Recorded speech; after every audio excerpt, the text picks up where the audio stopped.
this evening we're going to be in Psalm 137. And we're going to begin reading at verse number 1 down through verse number 4. Psalm 137.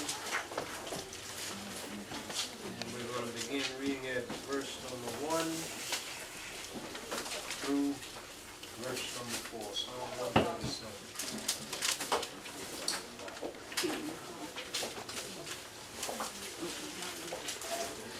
Would you say amen? Amen.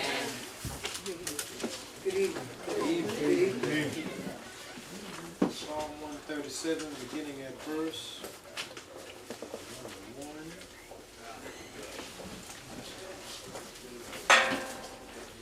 And it reads, by the rivers of Babylon, there we sat down, yea, we wept when we remembered Zion.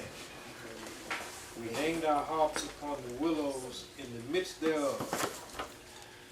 For there they that carried us away captive required of us a song.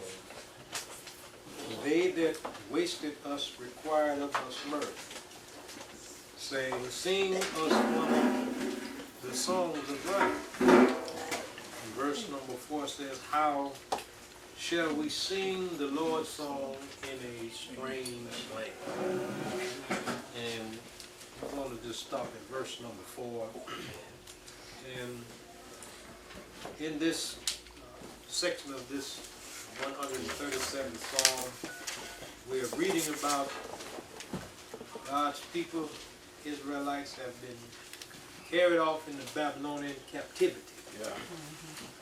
And the Psalm, it talks about how our people, God's people, responded to being asked to sing for the Lord in a strange land. And brothers and sisters, we're going to find ourselves in this walk of life. We're going to find ourselves dealing with some unpleasant, unfortunate situation. Yeah. All right, man. I got a book at home that says when bad things happen to good people. All right. Sometimes life happens. Yeah.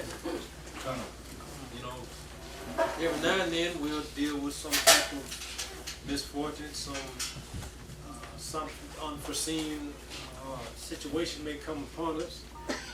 Not necessarily God's hand of judgment, because the Israelites find themselves in captivity because of disobedience. Right. But then there are times where we're just trying to live as well as we know how to, and still find yourself in a situation that is just unpleasant. The Bible tells us that the Lord reigns on the just and the unjust. And just because we're saved, sanctified, and filled with the Holy Spirit does not mean that we won't find ourselves having to deal with some difficulty. That's right. Yeah. But when I look at the text on this evening, looking at verse 1, it says, by the rivers of Babylon, there we sat down, yea, we wept when we remembered Zion. And just looking at the first verse, you can see it says, by the rivers of Babylon. They've been carried off from where God had them in a good place. Now they're in Babylonian captivity. And they sat down and said, we wept when we remembered Zion. And they thought about how well they had it once upon a time. Yes, yes. And every now and then, we ought to be able to relate, because when we find ourselves down and out, let's just say we've had some type of financial calamity. Well, we don't have a problem thinking about when we had a little something. If our health declines, we can remember when we were young and strong. And when all was well, when it seemed like everything was going our way, when something unfortunate happens, it's just a kind of part of it. We just think back to when things were better. But when I look at the text, it says, yea, we wept when we remembered Zion. And brothers and sisters, in the text, these were not tears of joy. All right. They were upset. They had been taken into captivity. And when we thought about Zion, when we thought about being in the presence of God, when we think about all that the Lord had done, it brought them to tears. And then verse 2, it says, we hanged our harps upon the willows in the midst thereof. Now, what we want to draw from the text is that when God's people had been taken into Babylonian captivity, they thought about when they were in Zion, they thought about when things were well with God, and they found themselves weeping in a depressed state of mind. Yeah. And then verse 2, it says, we hanged our harps on the willows in the midst thereof. Now, the people that had been taken captive were the minstrels, the leaders of the praise and worship, those who led in the singing of God's song and played the instruments. They were taken in captivity as well. And it said that they hung their harps upon the willows, the weeping willows, large trees. They hung their harps. They had no desire to worship God. They had no desire to play their instruments. And brothers and sisters, regardless of how difficult life may come, we should never get to a place where we no longer feel like serving God. It's one thing that, yeah, we're going to have some bad days. We're going to have some difficulty. But we should never get to a point where we just don't feel like That's right. giving Him praise. All right. Because see, life is life. Yes. We're going to have ups and downs. Yes. I think about that little machine they hook you up to when you go to the hospital. They monitor your heart. It goes up and it goes down. It goes up and it goes down. Now, even though it's up and down, that indicates that you're still alive. All right. Now, when that line is flat, Yeah. You got a problem. we need to bring in the folks to put that little machine on your chest and try to revive you. But as long as the line is up and down, you're still alive. And when I look at that as an illustration, because we're going to have times where we're up and we're down. Yes, sir. But we're still here. And even though we have ups and downs in life, listen, God is still the same. Yes. And if He was worthy of our praise when we're up, All right. He is just as worthy of our praise when we're down. Because He doesn't change. We're the ones that change. And we can see that right here in the text. But even though difficulty comes in life, even though sometimes we find ourselves in a bad place based on some decisions we've made. And then sometimes we have to deal with God's chastisement. That's right. So whether God is chastening His people or life happens, regardless of what brings the storm, we still owe God our best praise. That's right. Now when I look at Psalm 34:1, and we know that song by heart. I will bless the Lord at all times, and His praise shall continually be in my mouth. Now, it's easy to read that, and it's easy to sing.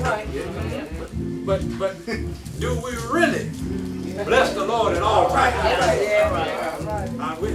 Listen, when we're feeling strong, we're feeling good, we've got our bills caught up, and the house is somewhat in order. It's not hard giving God praise.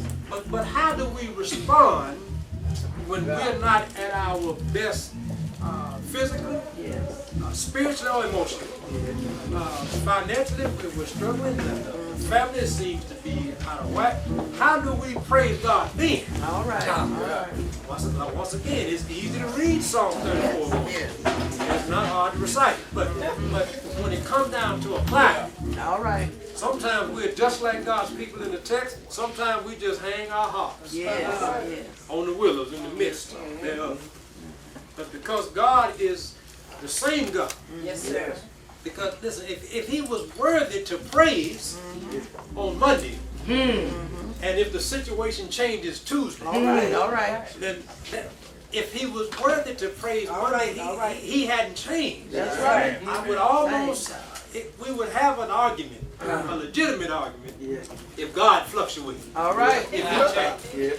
If he was good one week and he wasn't so good the next week, well, I can understand if our praise fluctuates, because, but he's the same God. Yes, sir. Yes, He's sir. the same yesterday, today, and forever. So since he is the same, our praise, our worship, our admiration for him should not change. Yes. Because he is an unchanging God. In Israel, when we think about the text, the only reason they were in Babylonian captivity is because they're all disobedient. Yes. And that's another thing we ought to review when we examine ourselves. Sometimes we may find ourselves in a jam, but sometimes we're in a jam based on our disobedience. Yes. Now, one thing about it now, these were the psalmists, they were the ministers of music, if you will, that were carried away into captivity. So two things that I can see in the text. Number one, they took their instruments with them. Yes. And they didn't get so depressed and down and out that they just beat them against the tree. Yeah. They hung them. So there was still a ray of hope. At some point during this captivity, there would be a point in time where they would feel better about giving God the praise. If they had no intention of using those instruments, they'd have left them back in back in Jerusalem. They would have burned with their homes. They would have been destroyed with everything else. But they took them with them. Why? Because one day this storm's gonna pass. All right. I used to hear Mama say, "This too shall pass." When you're young, you really don't know what that means. But when you go through that storm, that's words of comfort. This too shall pass. Yes. And that's something that we as believers, brothers and sisters, we always have a ray of hope. I don't care how dark it is. Yeah. As long as we got Christ, there's always a ray of hope. We can always look to the end of the line. Because here's the thing, I've read this book long enough to know that in the end we win. Oh, yeah. All right. Yeah, I'm going to have some hard times along the way. Man. But when one day we're going to stand before the Master and hear him say, "Servant, well done." Yes. And when we hear that, we can raise our victory flag. Yes. We hung in there, we endured to the end. And we've gone through some difficult times in life. But when we look at the end of the story, listen, when I was in school, I have to admit this, I was not crazy about reading. Just the truth be told. If I had a reading assignment, I was one that would flip to the end of the book. And I'd read that last chapter. Just to at least have an idea of what the teacher might talk about when we get in class. So I've looked to the end of this book to see how the story ends. So that helps me press on, because regardless of what may happen in this walk of life, this book, God's Word, declares that we are already victorious. And on top of already being victorious now, we're going to receive some reward when we stand before Him. So we don't need to find ourselves like God's people in the text. We don't need to hang our harps. We don't need to lose our song. We don't need to stop worshiping God because we find ourselves in difficult times. Yes. God is still worthy of our best praise. It says, "We hang our harps upon the willows in the midst thereof." Verse 3, "For there they that carried us away captive required of us a song, and they that wasted us required of us mirth." Notice the latter part of verse 3, saying, "Sing us one of the songs of Zion." Now, we have to sympathize with God's people in the text, because here they've been carried away in captivity. And now the captives are showing some sarcasm. Right. There's some mockery. Sing us those Zion songs. Now look, you just took us captive. You just burned down all our houses, destroyed all our possessions, and you're taking us slaves. And here we are. Now you want us to sing. All right. So we got to understand why maybe they responded with silence. Because, listen, we're not required as people to put on a show for those who are enemies of God. Now, they were not asking them to sing so that they could give praise to God. They were just passing time. Making fun of the slave. Why don't y'all sing us one of those songs? So they responded by just hanging their arms. And there are times where, if we were faced with this in our day and age, where somebody wanted to make a mockery of Christianity, make a mockery of God, make a mockery of Jesus, and expect us to sing and dance for him, we don't play games with the Lord. We worship God in spirit and truth. And because we know the Babylonians were enemies of God, for them to say in their third verse, sing us one of those Zion songs, they did not want to hear David's old hymns sung through God's people so they could give God the praise or the worship. It was just a mockery. It was just insult to injury. They had already taken them as slaves, and now they want them to just put on a show. So they refused. They broke their hearts. They did not want to say, because they were not going to allow the Babylonian captives, the Babylonian who would take them captive, to make a mockery of them or their God. And brothers and sisters, sometimes we just have to respond in silence. When 3 Hebrew boys found themselves facing Nebuchadnezzar's fiery furnace, said, listen, y'all just bow down. And then the king actually gave him another chance. Now, okay, listen, we're going to play these songs again. Y'all hear the instruments. If you bow down, get another chance. If you do it this time, I'm going to throw you in the fiery furnace. But they say, oh king, we don't need to debate you in this matter. In other words, they had a made-up mind. So you and I, brothers and sisters, we have to have a made-up mind, because we are living in a time right now where we are still facing mockery. We're still under attack. We know what happened on Easter overseas with the people that were celebrating Resurrection Sunday and the terrorist attack. Folks died just because they were celebrating Christ. That could have easily been us. That's right. And our brothers and sisters, they may not be members of Rose of Sharon. But they're members of the body of Christ. That's right. And that same hatred that people have towards those believers that were there that day, listen, that's the same way they feel about us. And the only reason is because we believe in Christ. Matter of fact, folks wouldn't have a problem with you if you didn't take a stand for the Lord. There's some folks who do not like us and will not, just because they had one fact, is that we believe in Jesus. And we're living in that time where we've got to have a made-up mind. And the thing is, it's not difficult. Watch this now. It's not difficult to claim Christianity in Little Rock, Arkansas.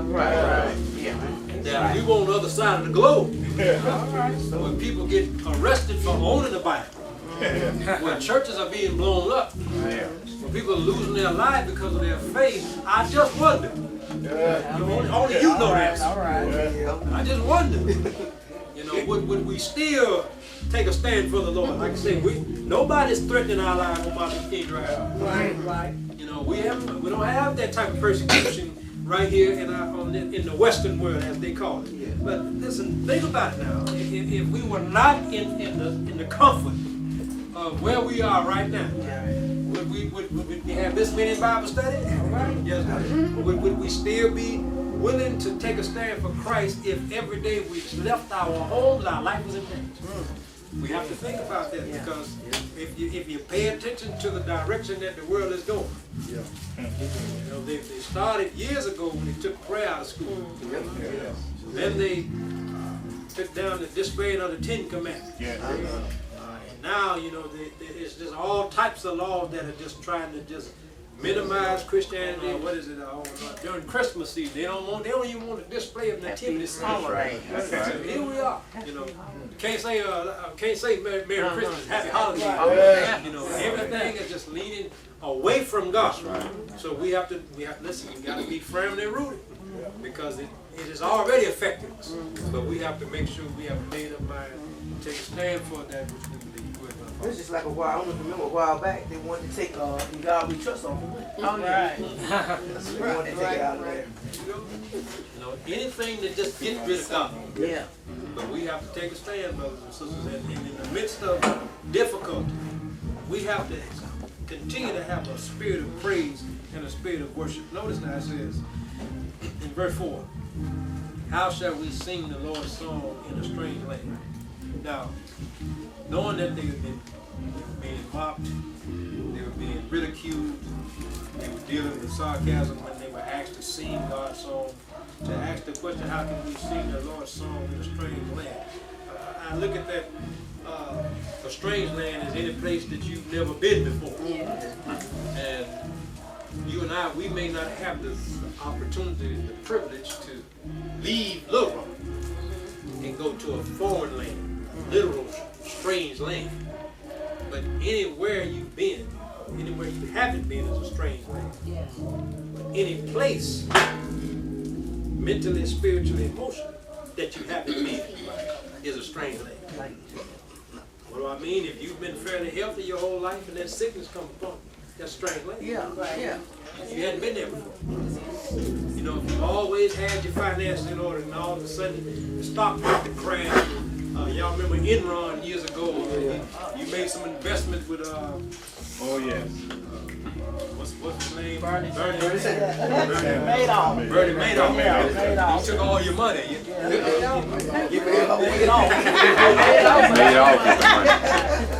been sick financially, you've been pretty stable, and then all of a sudden there's a financial disaster. You've never been there before. That's a strange land. You know, your child, you know, you raise your children, you rear them up in the ways of God. You've been fairly decent children, and then get to an age where they just turn and act like you think that they're different from somebody you raised. Well, listen, that's something you've never experienced before. That's a strange land.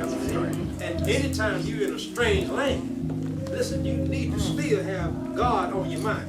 They did not feel like praising God. They did not want to praise God. They were so caught up around about their surroundings that they just lost that fight. Well, church, we can't lose the fight. That's right, man. You know, sometimes, listen, things are going to happen in our personal lives, to people around us. There are things that every now and then trouble will hit the church.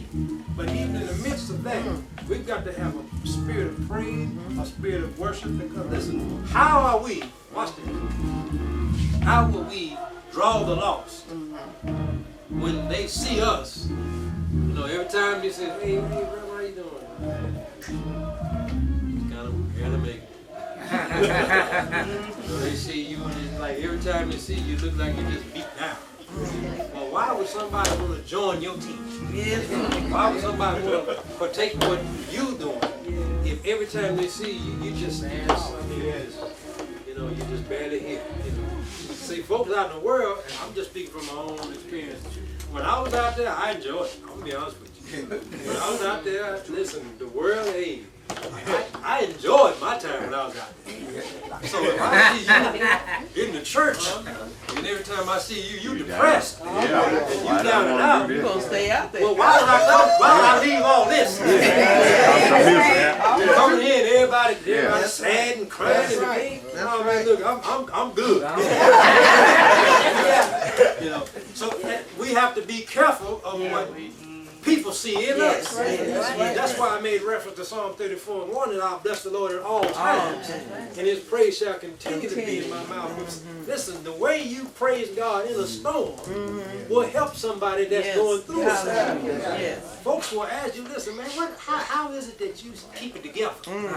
That's the time that you plug in Jesus. You know, how is it that, man, you got all this going on and you still praising God, you still upbeat, you still got just a good countenance about you? How is that? That's when you tell them about your Lord and Savior. Because if it was up to us, listen, what comes upon us would take us over.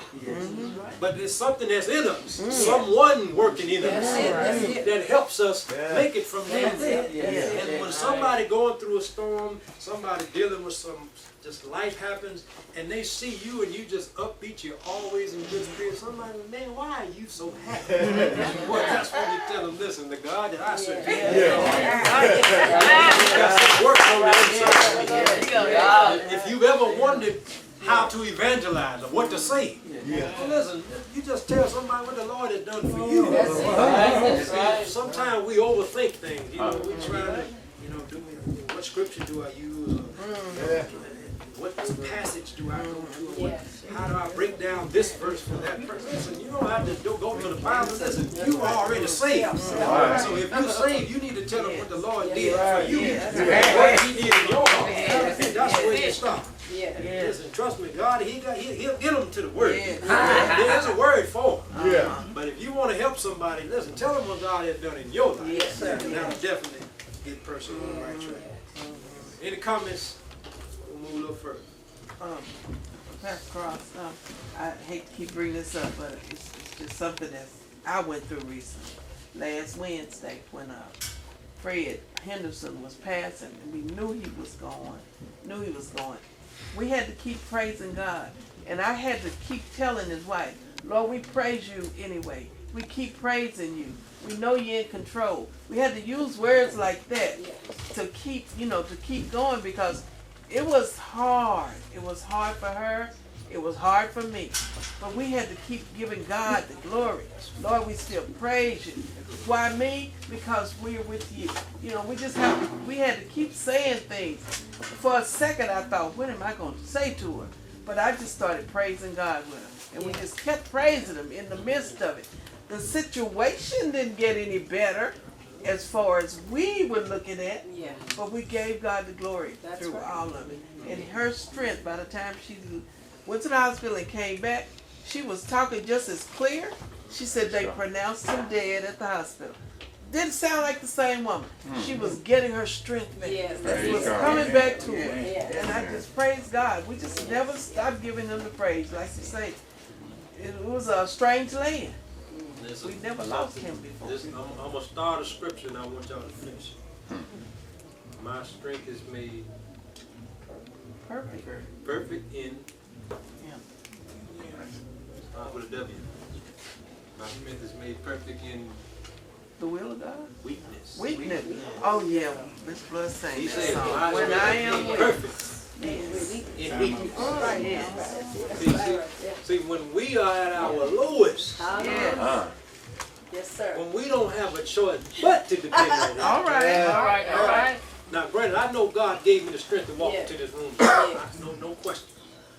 But if I couldn't walk and had to crawl, All right. I would only be able to crawl. All right. Because the same God that gave me strength to walk, All right. give me strength to crawl. All right. And when I'm at my weakest physically, and then when I'm at my weakest emotionally, and even when I'm in my weakest spiritually, because there are times when we'll close this book and we just don't feel like reading. Yes. Even at those times, Speak. His strength is made perfect. It's something that gets you stirred back up. Yes, sir. Woo. Yeah. Somebody said something about Jeremiah's fire. All right. It's like a fire that shut up in my bones. Come on. You see, fire, think about your bones. Think about a fire being inside your bones. You can't help it. It can't help it stir you up. Yeah. Because it's not at a place where water can quench it. That fire gets stirred up. It's just something about child of God. Come on now. If we've been truly redeemed, yes, we're gonna have that heart monitor. We're gonna be up and down. Yes. But it's something that gets you back up. Yes, sir. Yes, sir. And that's the Spirit of God working on the inside of you. Listen, Jeremiah wanted to stop preaching. Yeah. But he said it was like fire shut up in my bones. He couldn't help it. Yes, sir. And there are times where we would sometimes we get in our flesh and we get attitude. We're like, you know what? I can't. I'm done. I'm through. I'm not going back to the church. I ain't singing. I ain't praying. I ain't preaching. I ain't doing nothing. But as soon as you stop, Come on now. all right, you can't sit still. You can't sleep right because it's been stirred. Yes, sir. And then when you come back, you usually come back with a vengeance because the Lord had stirred you up so much that when you get back up, you're like, Lord, I just thank you. Thank you for restoring me. And that's what happens in this walk of life. Listen, I have not met a person that has started this journey on day one and walked all the way to Calvary right. to glory Yeah. Uh-huh. without making a mistake, That's right. without making an error. Come on now. We're too quick to discard people because they have stumbled along the way. That's it. Listen, be careful. Because the same flesh that got weak in your partner, Yeah. your friend, Yes, sir. Yep. that same thing could happen to you. Yes, sir. That's right. Don't think you've been in Sunday school so long that you're exempt. Yeah, that's right. Show you We right. would like to say, oh, I'll never do this, or I'll never do that. Okay, well, that opportunity never presented itself. You know, everybody in here, we look like good God-fearing people. We cry, oh, I never robbed a bank. Well, the Wells Fargo truck broke down in front of the church.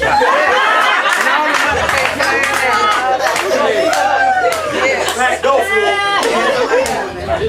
money gets out there. We all know it's a sin to steal. But I'm just saying, if it turned up, right here. if it broke down in the corner, that's one thing. If it broke down the block, but right here, just right here. That's a blessing. Just right here.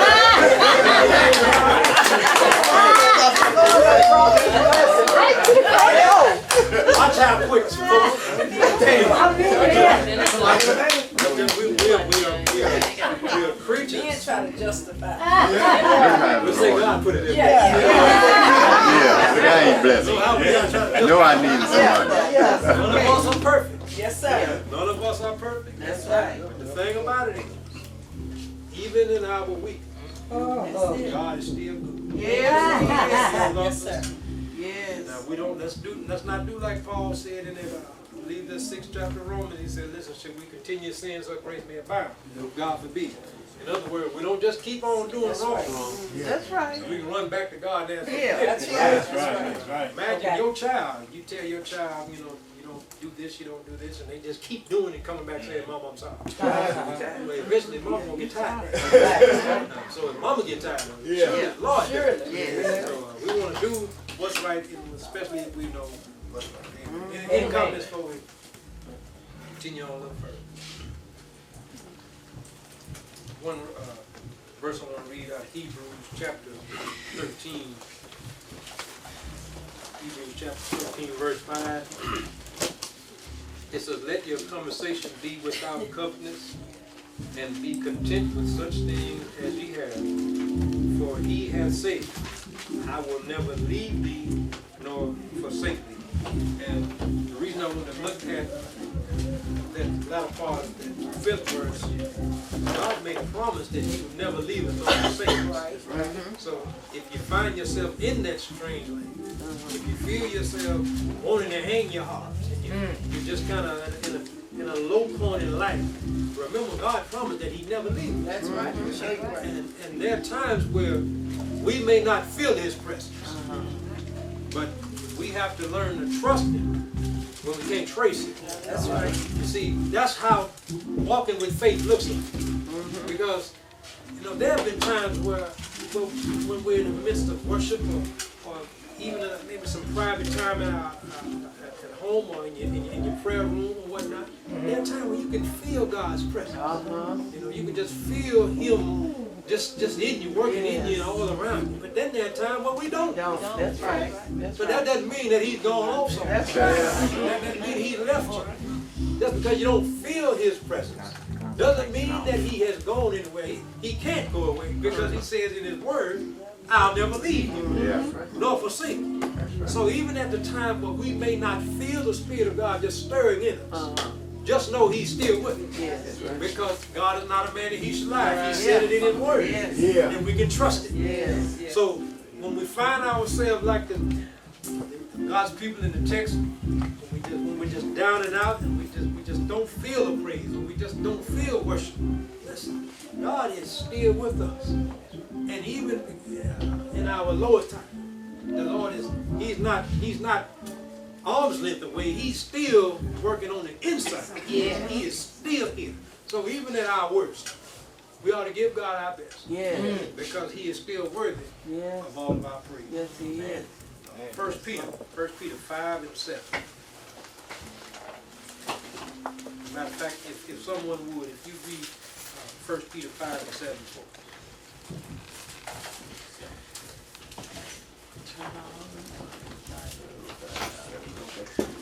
Casting all your cares upon him, for he cared for you. Amen. There it is. You know, when you're at a low point, when things are not going on the way we think they should go, listen, cast your cares on him. Why? Because he cares for you. You see, you can try to cast your cares on your friends. You can there's some things you can talk about with your spouse. And you know, mama always got time to hear from a child. But listen, if you want the peace of God, it only comes from God. Yes, sir. See, the people that we got good friends and people in our prayer circle, listen, they are fleshly creatures just like you and I. That's right.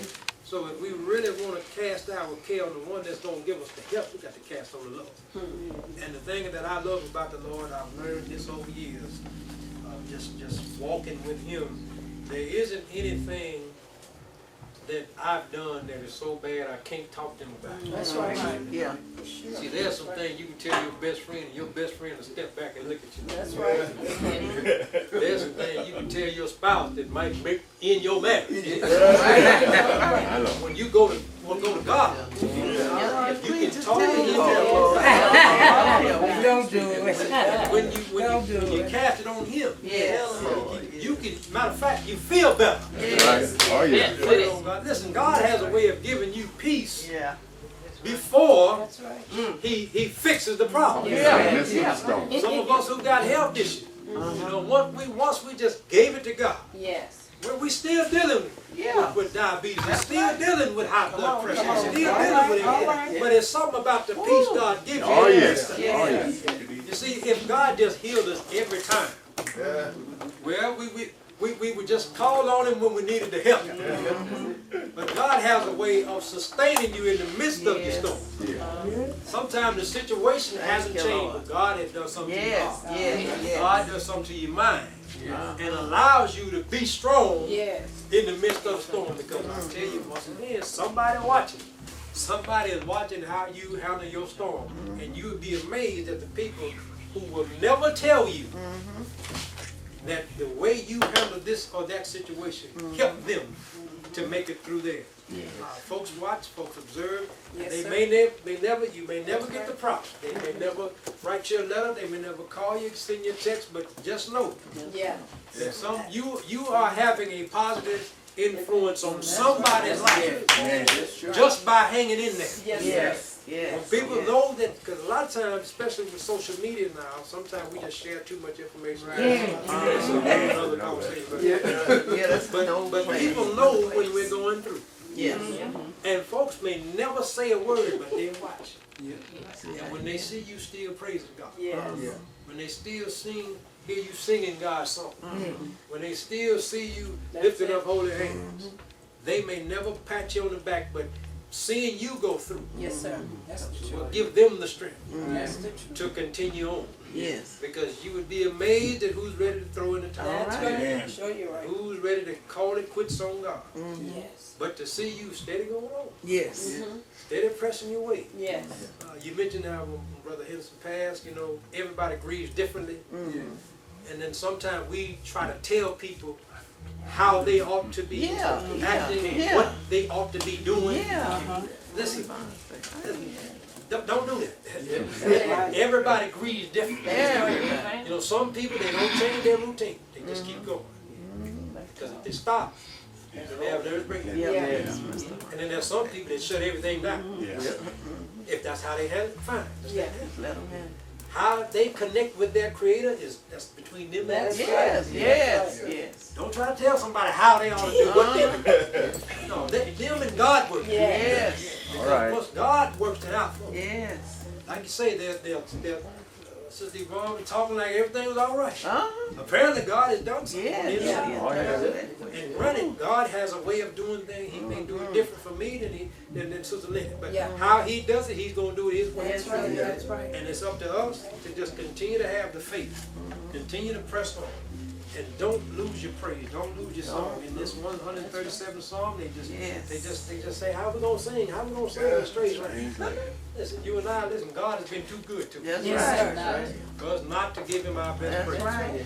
I'm not saying everybody ought to praise the same way. Some folks running, jump, shout, dance, sing. Some just lift their hand. Yep. Deacon Vaughn still crying, you know. Yeah. However it affects you. Yeah. Just give him your best Yes, praise. yes. Because he is worthy. Yes, of all our he is. praise. Yes, sir. Yes, he is. Anything else before we get ready to close? Yes. I enjoyed it. It's a, you know, and the reason that it's so important, I think it's so important to always have that praise in your spirit, because if we're not careful, we may find ourselves becoming situational praisers. All right. You can almost tell who God blessed. All right. Before. Yeah. That's right. And then you can almost tell who's going through a storm. Yeah. Yeah. But if we're not going to let our situation affect our praise, then whether God just knocked down a wall for me this week, or I ran into a wall this week, All right, Rev.